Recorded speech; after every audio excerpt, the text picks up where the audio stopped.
জুলাই আগস্টের গণঅভ্যুত্থানে বিতর্কিত পুলিশের নানা সংস্কার হলেও এখনও জনগণের আস্থা ফেরেনি এই বাহিনীর উপর। আইনশৃঙ্খলা পরিস্থিতি নিয়ন্ত্রণে ব্যর্থতায় পুলিশের সক্ষমতা নিয়েও উঠছে প্রশ্ন। পুলিশের উপর হচ্ছে হামলার ঘটনাও। সাবেক কর্মকর্তাদের মতে বাহিনীর চেইন অফ কমান্ড ফিরিয়ে আনা ও পুরোপুরি সংস্কার হলেই স্বাভাবিক কার্যক্রমে ফিরতে পারবে পুলিশ। আরও জানাচ্ছেন মহিম মিজান।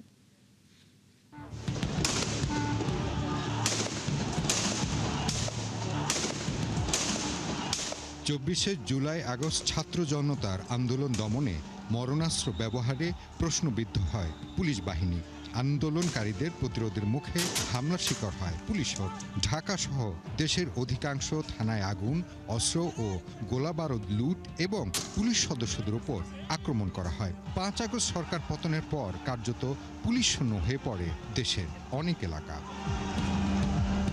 অন্তর্বর্তী সরকার দায়িত্ব নেয়ার পর ধীরে ধীরে থানায় ফিরে আসেন পুলিশ সদস্যরা। তবে আইনশৃঙ্খলা বাহিনীর মনোবল ফিরিয়ে স্বাভাবিক কার্যক্রমে ফেরাতে পেরিয়ে যায় বেশ খানিকটা সময়। বাহিনীর বদনাম ঘোচাতে বদলানো হয় পোশাক, কিন্তু পুলিশের লুট হওয়া অস্ত্র ও গোলা বারুদের কিছুটা উদ্ধার হলেও অনেকের হাতে থেকে যাওয়ায় বাড়তে থাকে নানা অপরাধ। পুলিশের মনোবল ও যদি নিরপেক্ষভাবে আইন প্রয়োগ করতে না পারে তার মনোবল আপনি কেমনে পারবেন? ওদের প্রতি মুহূর্তে চিন্তা করবে যে এমপি সাহেব কি বলবে, জেলা পরিষদের প্রশাসক কি বলবে, মেয়র সাহেব কি বলবে। এখনো তো যে কোনো ইম্পর্টেন্ট ইস্যুতেই ওর দিকে তাকায় থাকে। অন্তর্বর্তী সরকারের সময় থেকেই পুলিশের সামনে স্বৈরাচারের দোষর সন্দেহে পিটিয়ে হত্যার ঘটনাও ঘটে। নির্বাচিত সরকার দায়িত্ব নেওয়ার পর পরিস্থিতির কিছুটা উন্নতি হলেও এখনো আসামি ধরতে গিয়ে পুলিশের উপর হামলা, গুলি ও থানা থেকে আসামি ছিনিয়ে নেওয়া হচ্ছে। যেটা ইন্টারিমে ছিল যে ছাত্ররা সব ইস্যুতে পুলিশ যে কোনো আইন প্রয়োগ করতে গেলেই বাধা দিত। বিশ্লেষকদের মতে 5 আগস্টের পর থেকে আইনশৃঙ্খলা পরিস্থিতি নিয়ন্ত্রণে বড় চ্যালেঞ্জের মুখে পুলিশ। এখনো পুরোপুরি কার্যকর হয়নি বাহিনীর চেইন অফ কমান্ড। পুলিশকে ঘুরে দাঁড়ানোর, যদি আমরা সত্যিকার অর্থে তাদেরকে দাঁড় করাতে চাই বা তাদেরকে প্রতিষ্ঠিত করতে চাই, সবার আগে যেটা প্রয়োজন তাদের নিজেদের অভ্যন্তরীণ সংস্কারটা সবচেয়ে বড় আকারে প্রয়োজন। পুলিশ এখনও কেন আইনশৃঙ্খলা পরিস্থিতি নিয়ন্ত্রণে আনতে পারছে না, বারবার হামলার শিকার হচ্ছেন সদস্যরা, এমন প্রশ্নে সাবেক আইজিপি বাহারুল আলম বলেন, পুলিশকে স্বাধীনভাবে দায়িত্ব পালনের সুযোগ না দিলে আইনের কার্যকর প্রয়োগ সম্ভব নয়। মামলা হইলে আমি অ্যারেস্ট করবো, তখন যদি এমপি সাহেব না এটা ধরা যাবে না, অথবা একটা মামলা দিয়ে ধরে ফেলেন, এই যে ডিকটেশন এগুলো বন্ধ করতে হবে। তবে পুলিশ সদর দপ্তরের দাবি, মানুষের মধ্যে আইন না মানার প্রবণতা আগের তুলনায় বেড়েছে। তবে অতিরিক্ত বল প্রয়োগ না করেই আইন মেনে ব্যবস্থা নিচ্ছে পুলিশ। আমাদের সবার মধ্যে আইন মানার প্রবণতাটা একটু কম। আমরা যদি আইন মানার প্রবণতাটা যদি সচেতনতা বাড়াতে পারি, আমার মনে হয় এই জাতীয় সমস্যাগুলো হবে না। আর এই জাতীয় পরিস্থিতি আইন শৃঙ্খলা রক্ষাকারী বাহিনী সাধারণত যে কোনো বল প্রয়োগ করতে পারে, কিন্তু অতিরিক্ত বল প্রয়োগ করাটা, এটা আমরা যে প্রশিক্ষণ তার সাথে যায় না। এই কারণে পরিস্থিতি যেরকম পরিস্থিতি থাকুক, আমরা ন্যূনতম বল প্রয়োগে বিশ্বাসী, এবং সেই কারণে যদি জনগণ একই সাথে আইন মানার প্রবণতাটা বাড়ে, আমার মনে হয় জাতীয় পরিস্থিতি আরও উন্নতি করা সম্ভব। পুলিশের এই কর্মকর্তার দাবি, নানা চ্যালেঞ্জ থাকলেও দেশের সামগ্রিক আইন শৃঙ্খলা পরিস্থিতি আগের তুলনায় খারাপ নয়। মহিম মিজান, ৭১, ঢাকা। জুলাই যেন হারিয়ে না যায়, একথা ধারণ করায় জুলাই গণঅভ্যুত্থান দিবসের সংকল্প হোক বলে মন্তব্য করেছেন ভারপ্রাপ্ত রাষ্ট্রপতি হাফিজউদ্দিন আহমেদ। বুধবার সন্ধ্যায় জাতীয় সংসদে জুলাই গণঅভ্যুত্থান দিবসে রচনা ও চিত্রাঙ্কন প্রতিযোগিতার পুরস্কার বিতরণী অনুষ্ঠানে যোগ দিয়ে তিনি এসব কথা বলেন। বক্তব্যে বর্তমান সংসদকে জুলাইয়ের ভুক্তভোগীদের প্রতি সুবিচার করার আহ্বান জানান তিনি। বলেন, এই সংসদ সুষ্ঠু নির্বাচনের ফসল। অনেক আশা নিয়ে মানুষ এই সংসদের দিকে তাকিয়ে আছে। সাধারণ মানুষ যেন নিরাশ না হয়, সেজন্য সবার কার্যকর ভূমিকা প্রত্যাশা করেন রাষ্ট্রপতি।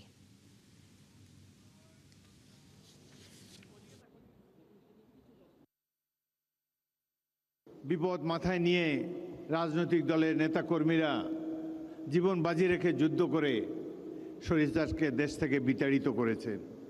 এটি এক গৌরবময় কাহিনী, যা নিয়ে বাংলাদেশের মানুষ যুগ যুগ ধরে গর্ববোধ করবে।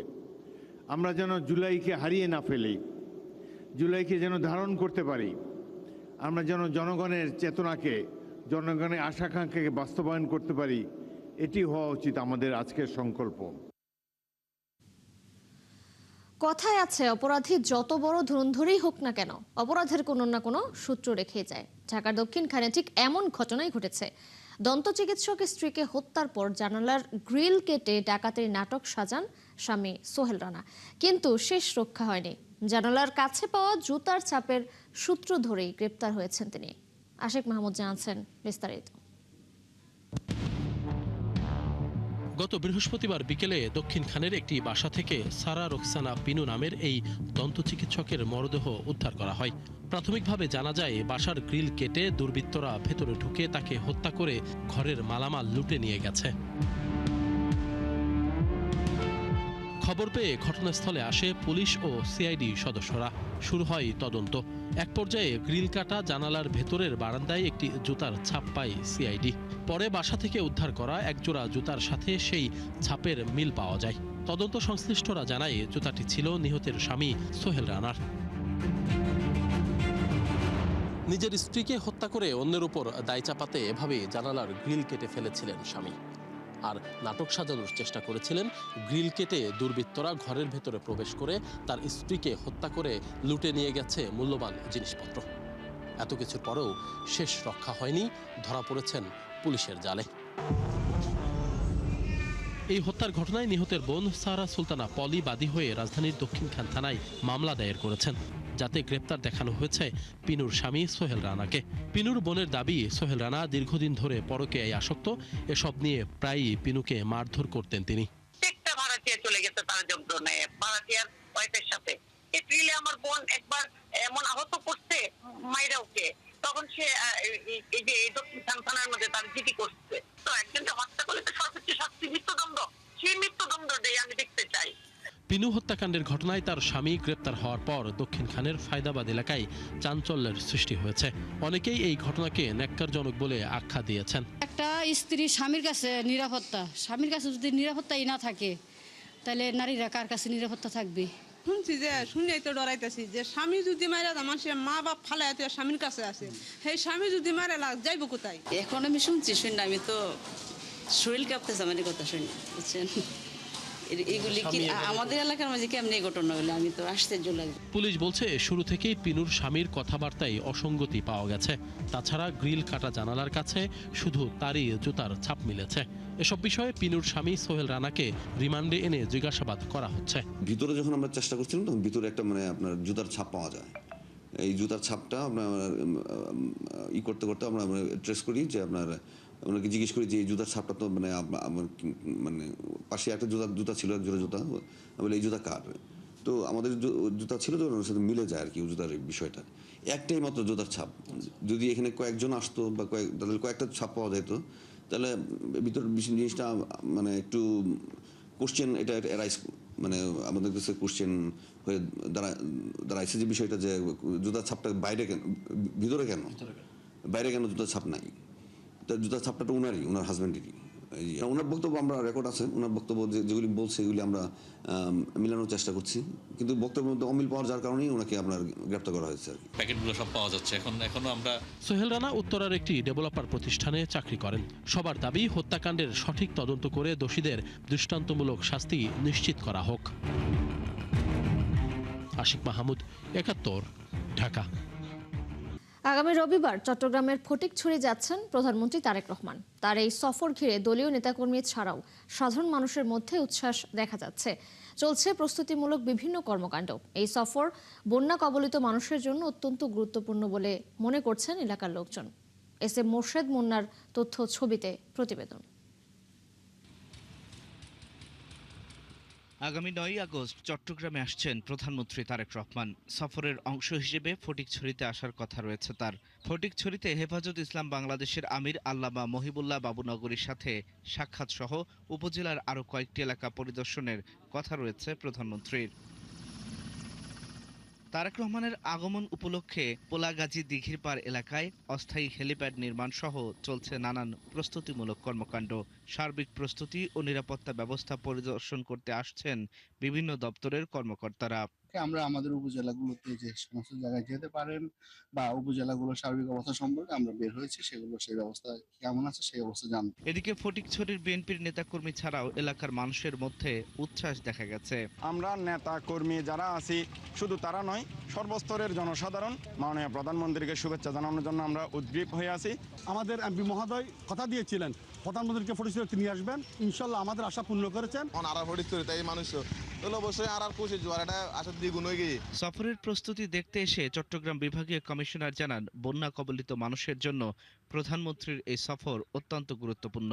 চট্টগ্রাম অঞ্চল আসলে ভয়াবহ বন্যা কবলিত হয়েছিল, ফলে এখানে যে ক্ষয়ক্ষতি মানুষের মধ্যে যে আসলে একটা হতাশা ভাব রয়েছে, আমার মনে হয় যে মাননীয় প্রধানমন্ত্রীর আগমন মানুষের মনে একটু আশার সঞ্চার করবে। ফটিকছড়িতে প্রধানমন্ত্রীকে বরণ করতে সব ধরনের প্রস্তুতি ও নিরাপত্তা ব্যবস্থা নিশ্চিত হয়েছে বলে জানান ফটিকছড়ি সংসদ সদস্য। আমরা আশাবাদী 9 তারিখ মাননীয় প্রধানমন্ত্রী ইনশাআল্লাহ ফটিকছড়িতে আসবেন। আমরা চট্টগ্রাম 2 নির্বাচনী এলাকাকে একটি সমৃদ্ধশালী ফটিকছড়ি করার জন্য যে সুযোগ এসেছে, ইনশাআল্লাহ আমরা 100% পাবো।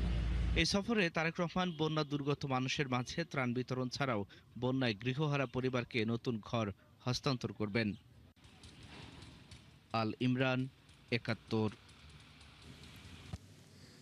ভারী বৃষ্টিতে বিপদসীমা ছাড়িয়েছে তিস্তার পানি। বুধবার সকালে বিপদসীমার 13 সেন্টিমিটার উপর দিয়ে প্রবাহিত হলেও সন্ধ্যা 6টায় তা বিপদসীমার 2 সেন্টিমিটার নিচ দিয়ে প্রবাহিত হয়। এদিকে নদীর পানি বৃদ্ধিতে আবারও বিপাকে পড়েছেন তিস্তা পাড়ের হাজারো মানুষ। তিস্তা মহাপরিকল্পনার আগে ভাঙন থেকে সুরক্ষা চান নদীর ডান তীরের বাসিন্দারা। বিজয় কাজলের তথ্য ছবিতে প্রতিবেদন। বুধবার সকালে বিপদসীমা ছাড়াই তিস্তা নদীর পানি। এদিন সকাল 6টা থেকে সকাল 9টা পর্যন্ত নীলফামারীর ডালিয়া পয়েন্টের নদীর পানি বিপদসীমার 13 সেন্টিমিটার উপর দিয়ে প্রবাহিত হয়। এরপর সকাল 10টা থেকে সন্ধ্যা 6টা পর্যন্ত 9 ঘন্টায় নদীর পানি কমে বিপদসীমার নিচে নামে। এতে কিছুটা স্বস্তি ফেরে নদীর তীরবর্তী মানুষের মাঝে। এদিকে নদীর পানি বিপদসীমার নিচে নামলেও ভোগান্তি কমেনি নিম্নাঞ্চলের মানুষের। রাস্তায় মনে হয় এগাডু পানি ছিল, আজকে একটু কমছে। পানি বাড়লে আমাদের নানা ধরনের সমস্যা হয়, ঘর বাড়ি, আবার গরু ছাগল না আমার খাদ্য সমস্যা হয়। পানি বাড়লে আমাদের বাড়িতে আসে, আমরা ঘুমাইতে পারি না, আমরা খুব কষ্টে থাকি, রান্না বান্না করতে পারি না। পলিপত্র উঁচু হয়ে গেছে, এটা খনন না করলে জরুরি ভিত্তিতে খনন করার দরকার, নাইলে এই যে হাজার হাজার মানুষের অবস্থা খুবই খারাপ। তিস্তার উপচে পড়া পানিতে তলিয়ে গেছে স্কুলের রাস্তা। এমন পরিস্থিতিতে শিক্ষার্থীদের পড়ালেখায় অনিশ্চয়তা দেখা দিয়েছে। পানিবন্দী জীবনে রান্নাবান্না থেকে শুরু করে ভোগান্তি হচ্ছে গবাদি পশু পালনেও। বন্যার কারণে আজকে আমরা স্কুল যেতে পারি নাই, আবার স্কুলে যেতে গেলে পেন ভিজে যায়, আবার হঠাৎ করে বই পড়ে যায়। বন্যা আসলে আমার বিদ্যালয়টি চারপাশে প্লাবিত হয়ে যায়। এখানে বিদ্যালয়ে আসতে স্কুলগামী ছাত্রছাত্রীরা আসতে পারে না। প্রতি বছরের এই ভোগান্তি থেকে পরিত্রাণ পেতে তিস্তার বন্যা ও ভাঙন রক্ষা বাঁধ নির্মাণের দাবি তিস্তা বাঁচাও আন্দোলন কমিটির সদস্যদের। সরকারের কাছে আমাদের চাওয়া যে তিস্তা মহাপরিকল্পনা বাস্তবায়ন হলে আমাদের এই পুরো অঞ্চলটাই এই পানি মুক্ত একটা পরিবেশ পাবে, আমাদের এই শিক্ষার যে পরিবেশটা আবার ফিরে আসবে, এলাকার মানুষের দুর্ভোগ দূর হবে এবং বাচ্চা কাচ্চারা আসে সুন্দর করে এখানে পড়াশোনা করতে পারবে। যে কোনো পরিস্থিতি মোকাবেলায় প্রস্তুত রয়েছে পানি উন্নয়ন বোর্ড। উজানের ঢল না এলে পানি বৃদ্ধির কোনো শঙ্কা নেই বলে জানিয়েছেন কর্মকর্তারা। যদি কোনো জায়গায় ভাঙন পরিলক্ষিত হয় তৎক্ষণাৎ যদি জানতে পারি তো তৎক্ষণাৎ আমরা ব্যবস্থা নেব। পানি বাড়ার আর কোনো সম্ভাবনা নেই, পানি আশা করা যায় কমে যাবে ধীরে ধীরে। গেল 24 ঘন্টায় তিস্তা অববাহিকায় 132 মিলিমিটার বৃষ্টিপাত রেকর্ড করেছে পানি উন্নয়ন বোর্ড। আল ইমরান, 71। আজ 22শে শ্রাবণ, বিশ্বকবি রবীন্দ্রনাথ ঠাকুরের প্রয়াণ তিথি। জীবনভর মৃত্যুকে নিত্যধারা প্রাণের মতোই সত্য জেনেছেন তিনি। মৃত্যু যেন তার কাছে অসীমের পানে ধাওয়া, সেথায় নেই কোনো বিচ্ছেদ। প্রয়াণ দিবসে তার মৃত্যুর ভাবনার কথা জানাচ্ছেন পার্থ সঞ্জয়। জীবন মরণের সীমানা ছাড়ায়ে বন্ধু হে আমার। মৃত্যুময় পৃথিবীতে ম্রিয়মান বিষাদের বিপরীতে নিত্যধারা প্রাণের মতোই সত্য জেনেছেন মৃত্যুকে। জীবন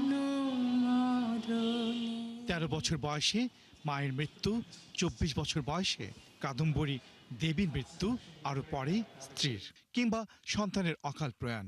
রবীন্দ্রনাথের জীবনে অশ্রুর দীর্ঘ মালার মতো গেঁথে গিয়েছিল মৃত্যু। এতগুলো মৃত্যু তার জীবনে এসেছে এবং মৃত্যুকে তিনি আসলে জীবনের আরেকটি রূপে অনুধাবন করেছেন, যে জীবন এবং মৃত্যু, আবার জীবন মৃত্যু একটা যেন অনন্ত ধারা।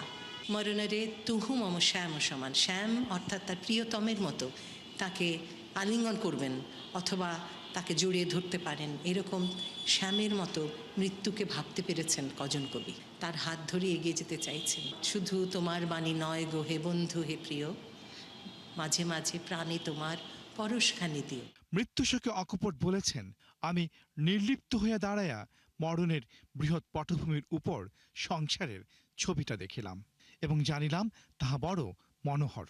জীবনকে তো উপভোগ করলেনই, মরণেরও জীবনের আরেকটা রূপ হিসেবে দেখছেন। ফলে এইভাবে রবীন্দ্রনাথকে একটা জীবনটা একটা অনন্ত আনন্দ ধারায় তার কাছে ধরা দিয়েছে। নিজে যখন মৃত্যুর মুখোমুখি সেই 22শে শ্রাবণ 1348 বাংলার দ্বীপ্রহর, শ্রাবণের আকাশে সেদিন মেঘ ছিল না, বরং মধ্য গগনে সূর্য যখন কিরণ ছড়াচ্ছিল, ব্রাহ্মমন্ত্র শুনতে শুনতেই ঘুমের দেশে অস্ত গেলেন ভরা জীবনের রবি। পার্থ সঞ্জয়, 71, ঢাকা। দর্শক, চলছে সংবাদ সংযোগ। সরাসরি সংবাদ অনুষ্ঠান দেখতে চোখ রাখুন 71-এর ফেসবুক পেজে এবং সাবস্ক্রাইব করুন 71-এর ইউটিউব চ্যানেল। থাকুন 71-এর সাথেই।